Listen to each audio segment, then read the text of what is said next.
अस्सलाम वालेकुम स्टूडेंट्स। हम कंटिन्यू करेंगे unit number 17 coordination and control. और आज हम जो टॉपिक पढ़ेंगे वो है कोऑर्डिनेशन इन एनिमल्स। और इसमें हम जो स्पेसिफिकली पढ़ेंगे रिसेप्टर्स के बारे में। एनिमल्स में जो कोऑर्डिनेशन है वो दो तरह से होती है। एक होती है नर्वस कोऑर्डिनेशन और दूसरा होता है केमिकल कोऑर्डिनेशन। अब जो नर्वस कोऑर्डिनेशन है इसमें क्या होता है, हमारी बॉडी का जो सेंट्रल नर्वस सिस्टम है वो इन्वॉल्व होता है। इस तरह की कोऑर्डिनेशन में क्या होता है कि इसके अंदर स्पेशलाइज्ड सेल्स होते हैं जिन्हें कहते हैं न्यूरॉन्स, जो कि आपस में लिंक हुए होते हैं और या फिर सेंट्रल नर्वस सिस्टम के साथ लिंक करते हैं और फिर एक फ्रेमवर्क बनाते हैं पूरी बॉडी में, जो कि नेटवर्क होता है जो कि कनेक्ट करता है सेल्स और ऑर्गन्स को और स्टिमुलाई को रिसीव करते हैं। अब जो ऑर्गन स्टिमुलस को या स्टिमुलाई को जो रिसीव करते हैं उन्हें कहते हैं रिसेप्टर्स। और फिर यहाँ पे और वो वाले ऑर्गन्स जहाँ पे जाके एक्शन होता है उन्हें कहते हैं इफेक्टर्स। तो जो न्यूरॉन्स हैं सेंट्रल नर्वस सिस्टम के साथ अटैच हुई होती हैं और इसके बाद ये रिसेप्टर और इफेक्टर के दरमियान पूरा एक नेटवर्क बनाते हैं और इस सिस्टम को हम कहते हैं नर्वस कोऑर्डिनेशन। नर्वस जो है हमारे पास नर्वस कोऑर्डिनेशन, इसके अंदर जो सेल्स यूज हो रहे हैं वो है न्यूरॉन्स। अब जो न्यूरॉन्स हैं इनके पास ऐसी कैपेसिटी है कि ये जनरेट कर सकते हैं इम्पल्सिस। ये नर्व इम्पल्सिस जो हैं वो जनरेट करते हैं, जो कि क्या करेंगी, travel across the synapse and pass from the receptors to the effector. Synapse क्या होता है, दो न्यूरॉन्स के दरमियान जो खाली जगह होती है उसे साइनैप्स कहते हैं। तो जब नर्व इम्पल्स क्रिएट होती है तो वो फिर रिसेप्टर से होती हुई इफेक्टर तक जाती है और इस पूरे सिस्टम को हम कहते हैं नर्वस कोऑर्डिनेशन। नर्वस कोऑर्डिनेशन या नर्वस सिस्टम में तीन तरह के जो हैं उनके एलिमेंट्स हैं। सबसे पहले हैं रिसेप्टर्स, न्यूरॉन्स और इफेक्टर्स। रिसेप्टर्स क्या हैं? अब रिसेप्टर्स हैं जिन्होंने स्टिमुलाई को रिसीव करना है, ठीक है। जैसे इसके अंदर the neuron fibres and cell bodies can be excited by small electric shocks, mechanical, chemical, light and temperature stimuli. किसी भी तरह का जो स्टिमुलस होगा, टेम्परेचर का हो, लाइट का हो, केमिकल हो, टच का, प्रेशर का, ठीक है, तो उस सारे वो जो है सेंस कर लेते हैं हमारे पास न्यूरॉन फाइबर्स, ठीक है। तो फिर क्या होता है, रिसेप्टर्स जो हैं डिटेक्ट करते हैं changes in the external and internal environment of the animal, ठीक है। और फिर जो रिसेप्टर है वो कोई सा भी सेल हो सकता है या फिर न्यूरॉन की एंडिंग हो सकती हैं, जहाँ और कोई सा भी रिसेप्टर ऑर्गन हो सकता है। जैसे कि स्किन है, मोस्टली हमारे पास जो स्किन है वो सबसे ज्यादा रिसीव करता है स्टिमुलाई। रिसेप्टर्स को डिवाइड किया जाता है डिफरेंट टाइप्स में। सबसे पहले हैं कीमो रिसेप्टर्स। अब कीमो रिसेप्टर्स हैं, ये क्या करते हैं, ये रिसीव करते हैं स्मेल को, टेस्ट को, ठीक है। यहाँ पे blood, carbon dioxide, oxygen, glucose, amino acid and fatty acids वगैरह को। और ये कहाँ पे प्रेजेंट होते हैं, रिसेप्टर्स इन द हाइपोथैलेमस, ठीक है। जितने भी केमिकल्स हैं उनको इन्होंने डिटेक्ट करना है।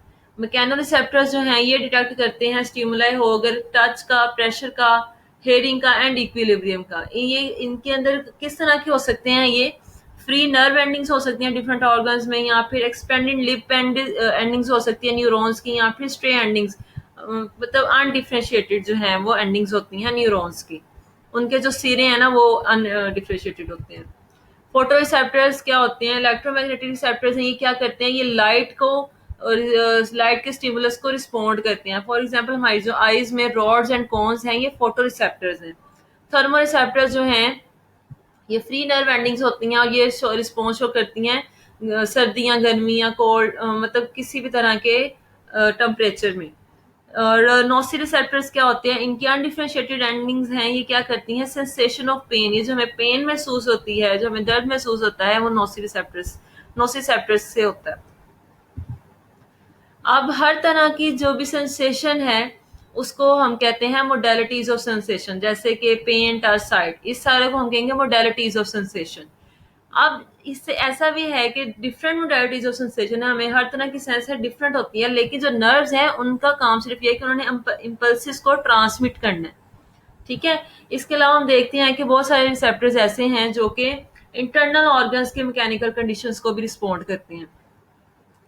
फॉर एग्जाम्पल हमारी जो स्टमक है, वो स्टमक की जो वॉल है वो भी एक तरह का रिसेप्टर है, जो कि अगर कभी भूख लगे तो हमें पता है हमारे स्टमक में इस तरह से सेंसेशन प्रोड्यूस होती है जिससे पता चलता है कि भूख लगी हुई है।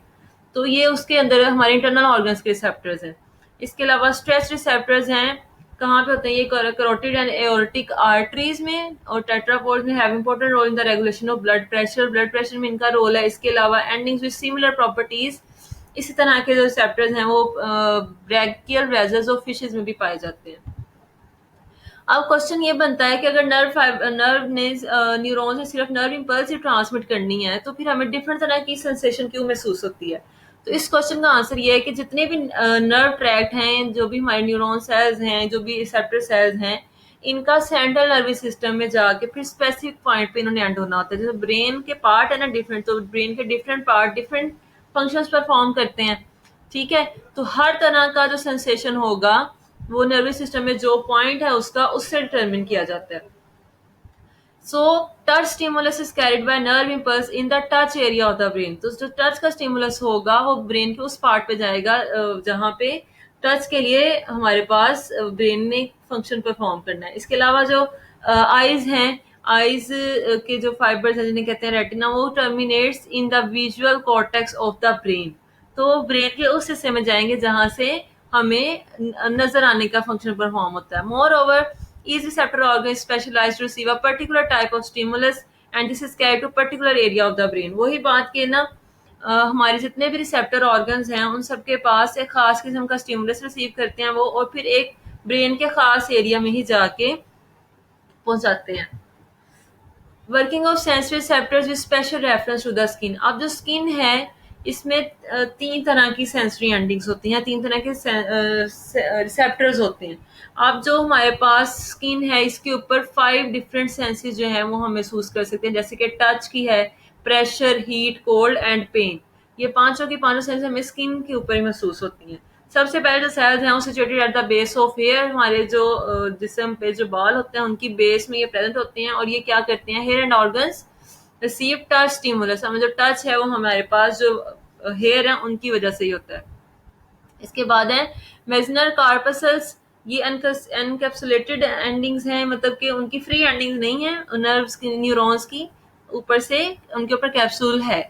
अच्छा, ये कहाँ पे प्रेजेंट होती हैं, इस line the papilla which extend to the regions of the finger tips. अब जो हमारी उंगलियों के पोर हैं इनकी जो टिप्स हैं वहां पे ये प्रेजेंट होते हैं, ये वाले कार्पसल्स या रिसेप्टर्स।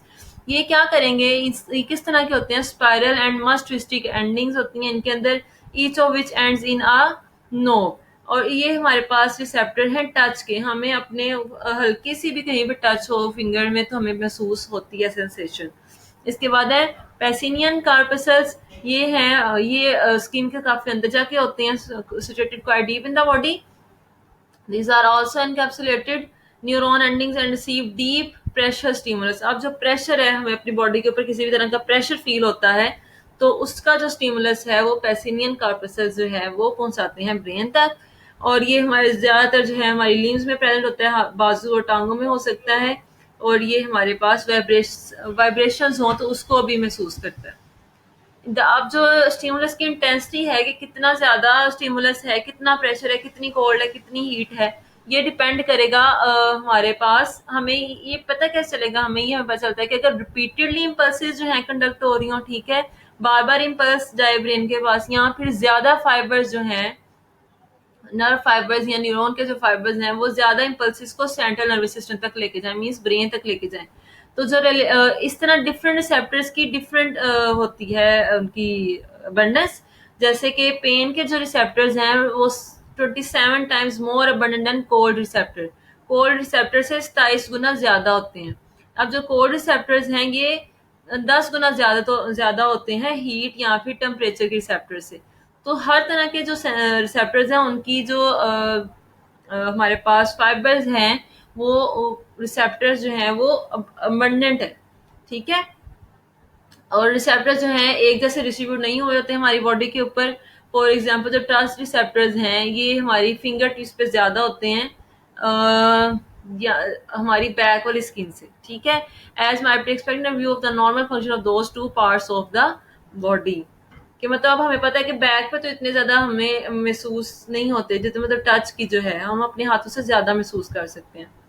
अब जो वाइब्रेशंस होती हैं ग्राउंड में, जो एनिमल टेरेस्ट्रियल वर्टिब्रेट्स हैं जो कि चलते हैं जमीन के ऊपर, ठीक है, खुश्की के जो जानवर हैं वो वाइब्रेशंस को भी डिटेक्ट कर सकते हैं, और वाइब्रेशन कहाँ होती हैं, उनके जो ज्वाइंट्स होते हैं उनमें रिसेप्टर्स लगे होते हैं जो कि इन वाइब्रेशंस को डिटेक्ट करते हैं. The stimulus is received by the receptor in the skin, which are the endings of sensory neuron, is passed to the motor neurons. अब ये पूरा फंक्शन है यहाँ पे कि किस तरह होता है कि स्किन ने जो है एक स्टिमुलस रिसीव किया, स्किन में जो रिसेप्टर था उसने, ठीक है, और वो रिसेप्टर क्या था, सेंसरी न्यूरॉन्स की एंडिंग्स थी, वो फिर उस स्टिमुलस को पास कर द मोटर न्यूरॉन्स में, और मोटर न्यूरॉन्स में किस तरह पास करेगा,